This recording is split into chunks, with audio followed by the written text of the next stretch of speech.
Ladies and gentlemen, please join me in welcoming Shri Bhupender Yadav, Minister for Environment, Forests and Climate Change and Labour and Employment, Government of India, our chief guest for this session today. India as future global innovation and collaboration hub on green technologies.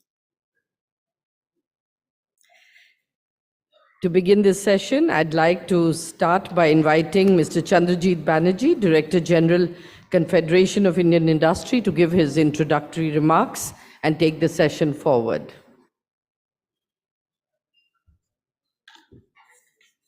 Our Honorable Minister, Shri Bhupender Yadav ji, Minister of Environment, Forest and Climate Change and Labour and Employment, on this very, very important session of India as the future global innovation and collaboration hub on green technologies. It's a great, great pleasure, Honorable Minister, to have you with us for this session as our chief guest. And we really look forward to listening to you about the several work and achievements that India has done in this, especially in the field of green, climate, environment from you. And it would be very, very encouraging for this strong global participation that we have here in this hall, sir, at the Partnership Summit 2023. We also have with us Mr. R. Dinesh, the President-designate of CII. Distinguished ladies and gentlemen, it's been always a great, great privilege and opportunity for us to have been working with Shri Bhupender Yadav ji, who holds these two very important and critical portfolios, as you have heard just now. And under his leadership, we have seen many, many changes in India and new achievements. And his working with different stakeholders, including industry, very, very closely, and always listening, always giving us a very patient listening, if I might say, has been of great, great value. And therefore, we have seen a good collaboration of not just with industry, but with different stakeholders, bringing them all together, and as we work on this very, very important space. There are portals like Parivesh, which has really helped in building up so much of transparency, and which is all attributed to his leadership, I must say. The Honorable Minister is also helping a very important mission lifestyle for environment, a flagship program, which was launched by our Honorable Prime Minister, Shri Narendra Modi ji, way back in October 2022. And this program really aims at promoting sustainable lifestyles and consumption patterns globally to address climate change. And there are some just many initiatives that one can go on to talk about under his leadership as the Minister for Environment, Forest and Climate Change. And as a Minister of Labor and Employment, again, which is very important, he too has been really working very closely to see how we can enhance participation of our labor forces in many areas, and many initiatives such as free medicines, workers' insurance, and one can go on and on. So, ladies and gentlemen, please do welcome our Honorable Minister once again to this very important session. To conclude, Mr. Honorable Minister, I just wanted to mention the Partnership Summit we've had 35 sessions over the last, today is the third day, sir, and we really admire yours taking out time. We know the Parliament is on, and we have had many international speakers, sir, and there are about all the G20 countries are participating in this conference. So India today is the president of the G20, and as Business 20, as B20, we would really like to listen to you and understand from you on this very important subject of future global innovations and collaboration hub on green technologies for our country as a future to that. I'd also like to mention that we have with us our Dinesh, and Dinesh himself is very closely involved into logistics, and sustainable logistics today is again a very important area as we collaborate with different wings of the government. Sir, Gati Shakti has given us a huge platform to make logistics cost, bring down logistics cost, and we are seeing more and more states and ministries participate in it. It's a big opportunity for us, and therefore we thought that it would be important for us also to bring in the issue and the subject of logistics in this context when we talk about the future of energy and climate. With that, I'd like to once again welcome you, sir, and request Dinesh to give his opening comments. And ladies and gentlemen, we look forward to your very close participation during this session. Thank you.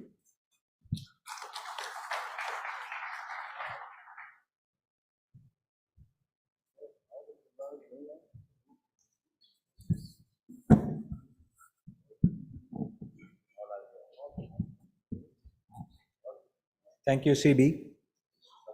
Honorable Minister, ladies and gentlemen, it gives me great pleasure to join you in this important session of the CII Partnership Summit 2023. I think world is at a stage where sustainability has become a key requirement, whether it be from the government side or from the business side, or for the sake of all of our livelihood itself. Obviously, there are no second thoughts on making this the common fulcrum which cuts across all of the three. The biggest challenge that the developing countries and the developed countries will face is to make sure that these sustainable development goals are met with the lowest cost solutions, since funds are going to continue to be limited even for the developed countries to be able to meet their goals. As the world's largest democracy, and obviously the fastest growing democracy today, India has a unique opportunity to lead the way in the development and adoption of clean, sustainable technologies. And that's something which we will very much look forward to hearing from the Minister. I believe there are two key pillars on which the government has set out to make this happen. First is the allocation of CapEx and the spend which is required to make this happen. Whether it be the CapEx spend on solar, or the most recent one in the current budget of more than 19,744 crores for green hydrogen, which has been allocated as absolutely essential. But having said that, none of this is going to be truly sustainable unless we are able to build the digital solutions around that. Therefore, using technology and smart solutions, which will give us the clear visibility into the availability and utilization of each of these assets which are going to be created, is something which all of us, we must be able to track and publish the progress as we go forward. Innovation is going to start from utilization of every asset and infrastructure which has been created in this manner. Secondly, how do we ensure that the private-to-private partnerships and the government-to-government partnerships across communities are leveraged by sharing of best practice and knowledge? Already, as CB mentioned, we have the ultimate innovation in terms of the mission life movement, which has been introduced by the Honorable Prime Minister. And not only is it a method of creating zero waste, but making sure we are able to share these best practices across the different parts of the world and make sure other countries are able to also benefit from what is started in a particular country. But innovation is going to cut across all of these boundaries. For example, India has achieved the target of 40% of its electricity capacity coming from non-fossil fuel sources 9 years ahead of the deadline. Initiatives like the National Hydrogen Machine will move India even further towards cleaner energy sources. Sharing this knowledge with the neighboring countries on how such homegrown solutions can be done at a cost which is viable for both the user and the producer is something which I think is very unique, which India has managed to achieve, and that's something which we should continue to share with the rest of the world. As far as CB already mentioned about green supply chain, and that's something which I think again the Honorable Prime Minister has been already speaking about, and it is going to start from the way in which the green infrastructure is created as far as Gati Shakti is concerned. And here also, I believe India can take the lead in building the digital solutions which can enable us to track how each of these infrastructure is genuinely providing a carbon sustainable footprint and advantage in terms of uses. And every percentage utilization of these assets in a better manner is actually resulting in lesser carbon footprint being achieved. Lastly, a green collaboration on ensuring that green supply chains cut across the world and are actually certified and managed in a manner in which we can prove that we are continuing to save in terms of how global supply chains are set up is something which we should aim for. Last but not the least, I would like to stress that in India, the biggest strength of the economy is the way in which the livelihood business and the medium and small scale enterprises have been integrated into every working of the larger business houses. That's something which that sector is something which we, both from private sector and the government, will have to focus on to ensure that sustainability as a theme is enabling each of these livelihood businesses to grow, to flourish, while practicing sustainability in actual, not just in practice, but also in a viable manner for them. Therefore, in this background, I'm very much delighted and looking forward to hearing the Minister give his address in terms of how he is looking forward to addressing each of these points and taking the lead from the India perspective. I'm confident that by working together, we can make India a global leader in green technologies and pave the way for a sustainable future. Thank you. Thank you, Dinesh. Thank you very much. Honorable Minister, in your speech today, we are looking forward to so many things. We would be keen to learn from you on how business can really contribute in achieving the objectives of lifestyle for environment, life mission, the life mission. And you and your ministry, sir, is also promoting concepts of circularity and resource use efficiency so that we achieve circular economy, sir. And the role that the private sector can play, how can the business which are present over here across the world to make India really a global recycling hub. We will look forward to listening to you. With that, ladies and gentlemen, I present to you the Honorable Minister, Shri Bhupender Yadav ji, the Minister for Environment, Forests and Climate Change, Labour and Employment.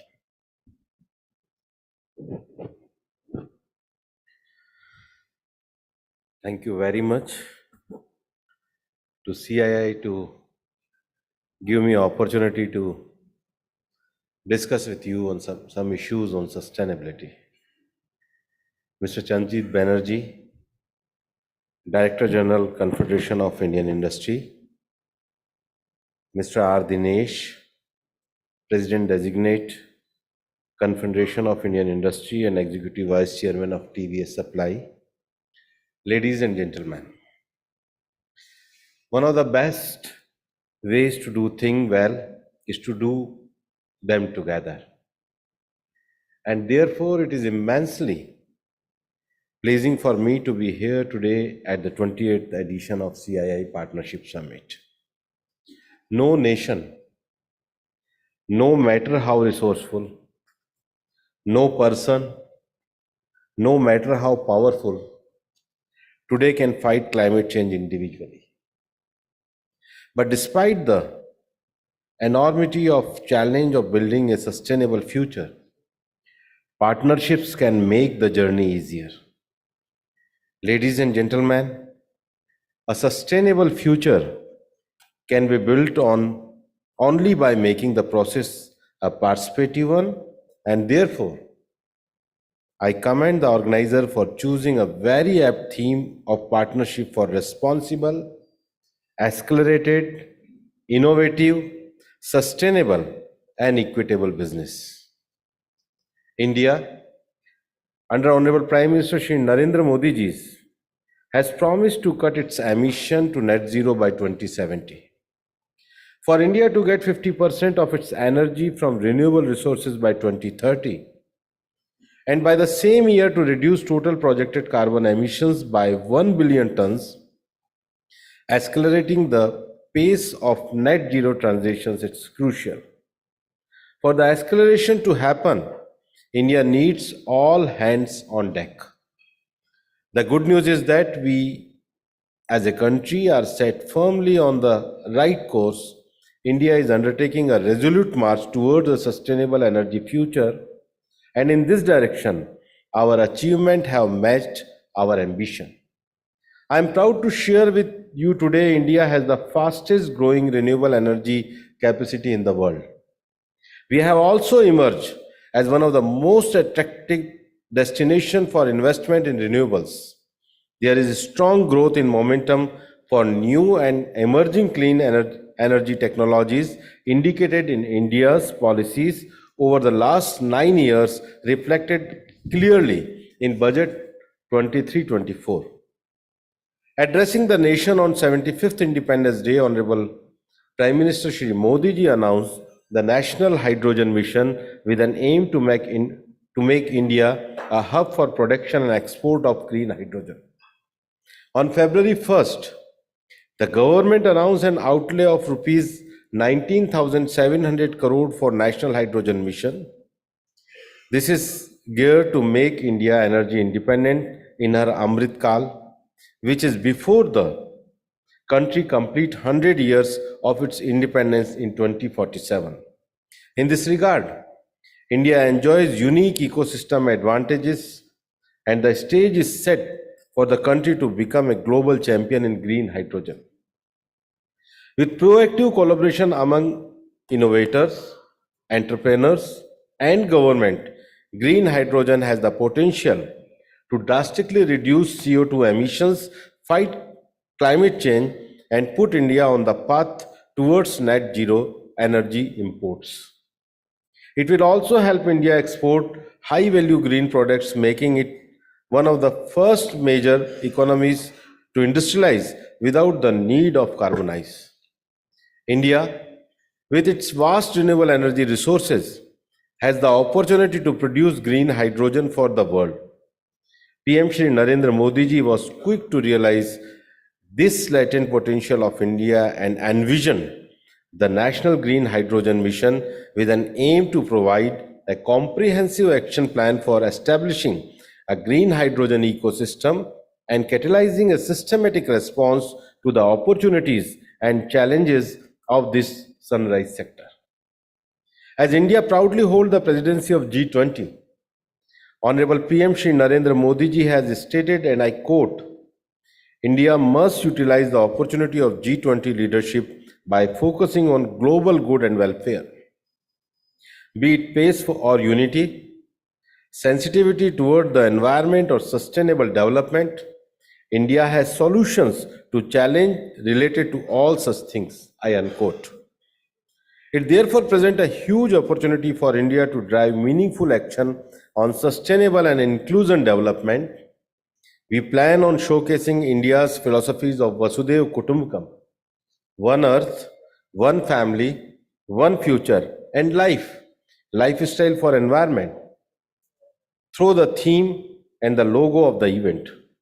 India's G20 presidency is striving for just and equitable growth for all in the world as we navigate through these turbulent times in a sustainable, holistic, responsible, and inclusive manner. Green technologies are set to unleash an unprecedented wave of disruption, propelling the Indian economy toward a sustainable future. Innovative technologies enhancing public electric transport, carbon capture and storage, hydrogen in energy transition, accessible solar power, LED light efficiency, plastic recycling, energy storage, big data and analytics are shaping the sustainability agenda. In the last few years, there has been an enhanced use of green technology ecosystem in India, spread across wind and solar power generation, biofuel production, and electric vehicle manufacturing. Cumulative installed solar energy capacity has increased from 6.76 gigawatt in 2016 to 54 gigawatt in 2022, expanding the compound annual growth of 41.39%. The sale of electric vehicles in financial year 21-22 has gone up over 3 times as compared to sale of electric vehicles in financial year 2021. From to over 1.35 lakh. The Economic Survey 2023 predicts that India's domestic electric vehicle market will see a 49% compound annual growth rate between 2022 and 2030, with 10 million annual sales by 2030. Additionally, the electric vehicle industry is projected to create around 50 million direct and indirect jobs by 2030. As the demand of EVs increases, it presents a tremendous opportunity for both local and international companies to invest in and contribute to growth of India's electronic vehicle ecosystem. Ladies and gentlemen, the world is beginning to recognize India as an attractive destination for renewable energy investments. The substantial investment in India's green energy system are not only in financial terms but also in terms of knowledge sharing.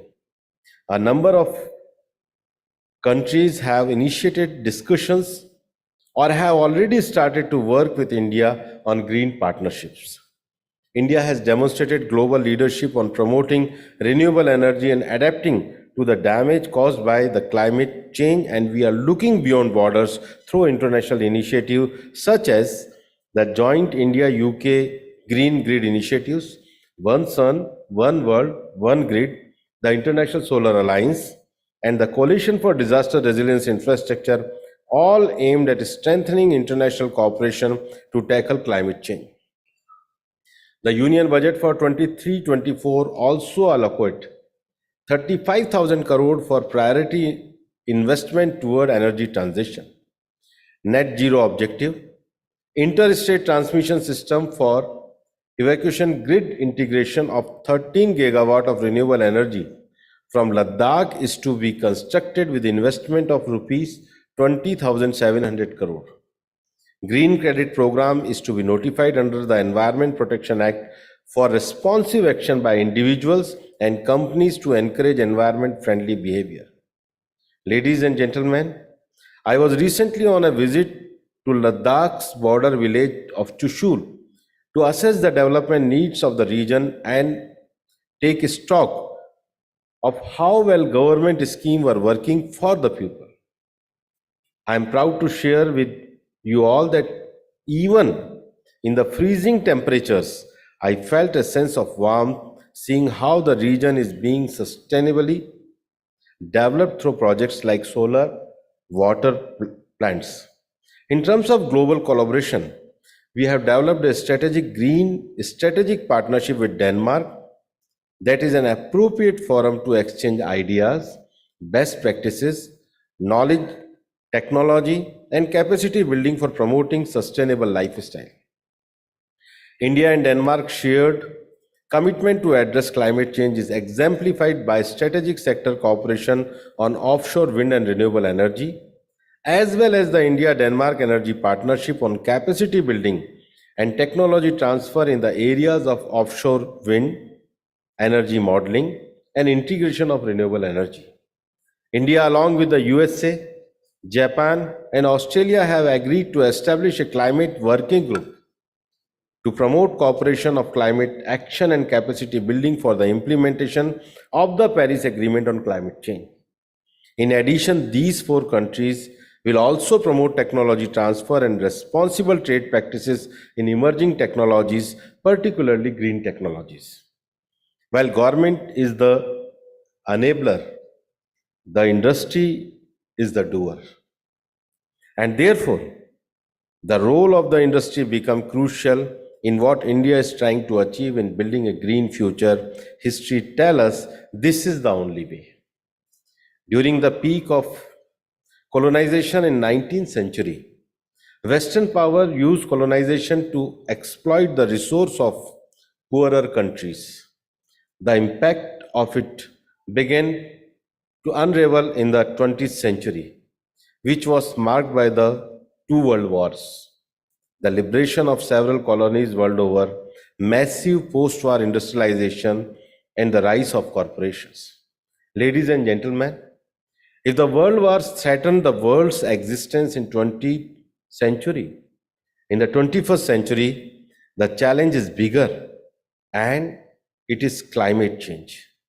Resolving this critical crisis requires scrutinizing our social contract, which is the implicit agreement of which our society rests. It is an accord that balances the roles and responsibility of corporation and states and that of individual, and therefore the role of corporates, their investors, management teams, and employees has never been more critical. I will like to conclude by urging the industry to wholeheartedly participate in this journey of Amrit Kal with green policies and practices. This partnership of the government, the industry, and our people will help achieve a green India, the India of Amrit Kal. Thank you very much. Thank you, Honorable Minister.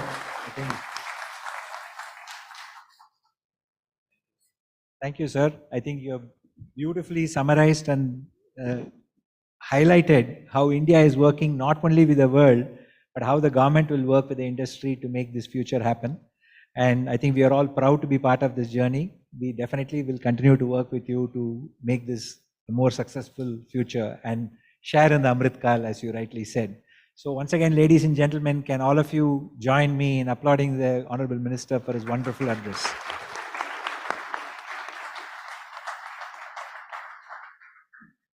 Thank you, sir.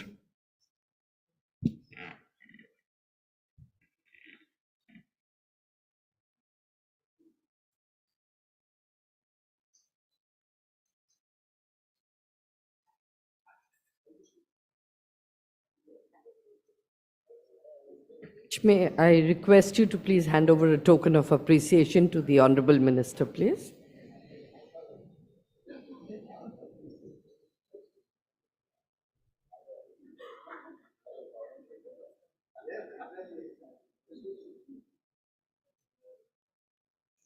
Mr. Banerjee. May I request CB, please, to hand over that to Mr. R. Dinesh.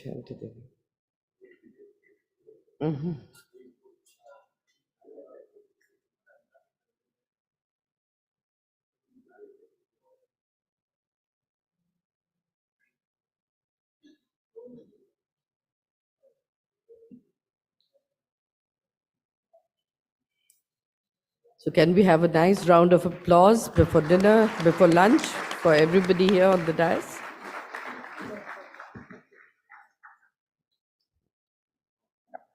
May I request people not to please cross this queue manager here.